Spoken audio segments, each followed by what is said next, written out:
Hello hi नमस्कार friends. So मी आज तुमच्यासोबत शेअर करते छान सुंदर अशी टेस्टी लागणारे कढी फुंडके जे आहेत आमची खानदेशी रेसिपी. हो, ही रेसिपी आहे माझ्या सासरकडची. चला तर मी तुम्हाला शेअर करते. आता कढी फुटक्यांसाठी मी रात्री डाळ भिजत घातली, ती सकाळी छान मस्त थोडीशी सुकवत घातली आणि त्याच्यानंतर आता मी कढीचं तिखट काढायला घेतले. त्याच्यामध्ये शेंगदाणे, लसूण, हिरवी मिरची आणि कोथिंबीर घातले आणि एकीकडे कांदा बारीक करून घेतला. आता हा कांदा आपण टाकणार आहोत फुंडक्यांच्या बॅटरमध्ये आणि इकडे फुंडक्यांच्या बॅटर म्हणजेच डाळ बारीक करताना टाकण्यासाठी मी लसण, हिरवी मिरची आणि कोथिंबीर घेतले.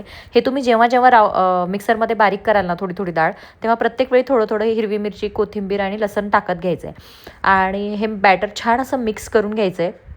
आणि तुम्हाला सांगताना मी एक गोष्ट नक्की सांगेल की तुम्ही करताना ना, फुंडके करताना डाळीचा यूज न करता जर तुम्ही चूर जर वापरला ना डाळीचा, तर खूप सुंदर फुंडके होतात आणि हे खूपच टेस्टी लागतात. आता कुठली डाळ वापरायची तर तुम्ही कुठल्याही डाळीचे फुंडके बनवू शकता, फार छान लागतात आणि हे खायचे असतात कढीसोबत.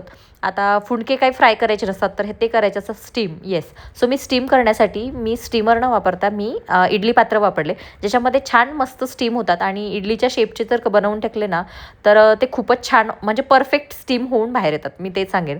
सो करताना हे इडली पात्रात केले तर खूप उत्तम राहील.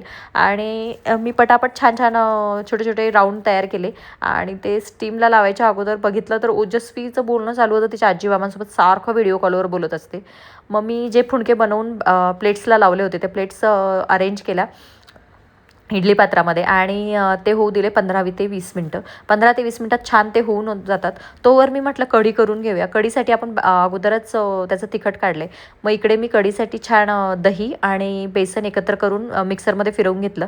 त्याचं छान असं बॅटर बनवलं. इकडे तेलामध्ये कढीपत्ता, जिरं, मोहरी आणि आपण जे तिखट सुरुवातीला काढलं होतं कढीसाठी, ते तिखट छान तेलामध्ये होऊ द्यायचे, तेलात परतून घ्यायचे. आणि काही ठिकाणी आता कढी व्हाईट कलरची असते, पण आमच्याकडे कढी ही पिवळ्या कलरची असते कारण आम्ही कढीमध्ये हळद टाकतो. तर जसं जसं तेल सुटायला लागतं ना तिखटाला, तसं तसं तुम्ही त्यामध्ये थोडीशी हळद घालायची आणि छान असं मिक्स करून घ्यायचं आहे. आणि जेव्हा पूर्ण तिखट होऊन जाईल की तुम्हाला आता कळलं आहे की छान असा स्मेल यायला लागतो, कढीचं तिखट झाल्यानंतर तुम्ही त्याच्यामध्ये आपण जे बॅटर केलं आहे ना तयार दही आणि बेसनाचं, ते बॅटर त्याच्यामध्ये घालायचं आहे. आणि बॅटर तयार करताना एक लक्षात ठेवायचं, एक अगदी स्मूथ कन्सिस्टन्सी झाली पाहिजे बॅटरची, जेणेकरून कढी ही कढीमध्ये गुठळ्या होत नाहीत. असं छान असं मस्त कढी शिजायला लागली आणि इकडे मी गरम पाणी करून घेतलं जे कढीमध्ये घालायचं होतं मला. कढी ही कंटिन्यू थोडी हळूहळू स्टीर करत राहायचे, जेणेकरून कढी फाटत नाही. आणि इकडे कढीला उकळी आली आहे बघा आणि इकडे आपले फुंडकेसुद्धा स्टीम झालेत छान. याच्यामध्ये मी कढी घातली आणि ओजस्वी आणि ओजस्वीच्या डॅडाला दोघांनाही फुंडके ट्राय करायला दिले. ही रेसिपी माझ्या सासऱ्यांची खूप जास्त फेवरेट होती. त्यांना कढी फुंडके फार जास्त आवडायचे. माझ्या सासरी हे नेहमी होतात, बनवल्या जातात. सो तुम्हाला माझा आजचा व्लॉग कसा वाटला नक्की सांगा आणि सबस्क्राईब आणि शेअर करायला विसरू नका. Okay, bye bye, thank you.